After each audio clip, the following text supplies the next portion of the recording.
que le Congo, c'est un mixte entre des joueurs locaux et des binationaux. Aujourd'hui, moi, j'encourage effectivement à ce que on puisse voilà, augmenter la qualité du football local.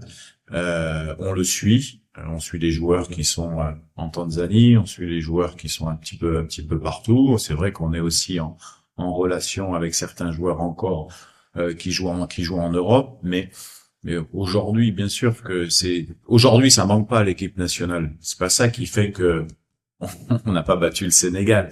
Mais comme dans tout projet, il faut encore, je l'ai dit, passer de la 60e à la 40e à la 30e FIFA, et ça ne pourra se faire que si il y a une réelle organisation au niveau du football local.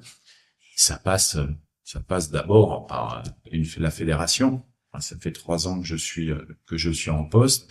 C'est le troisième Codor en 3 ans. Et à un moment donné, c'est sûr que moi, je ne suis pas dans les structures administratives et ainsi de suite. Je fais mon travail.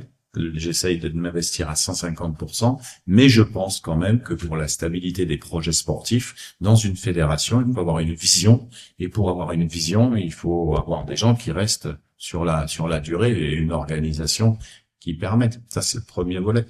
Et après, au niveau local, de toute manière, et c'est ça qui est encourageant, parce qu'il y a encore une marge énorme en RDC, c'est que le jour où il y aura vraiment un championnat qui sera à la hauteur et au même niveau que des championnats égyptiens ou marocains, forcément votre équipe nationale, elle sera encore plus haute. C'est une évidence. C'est l'essence même du football. On le sait, la qualité des footballeurs congolais. Mais il faut que les joueurs s'entraînent dans des bonnes conditions, et ainsi de suite, et ainsi de suite. Voilà.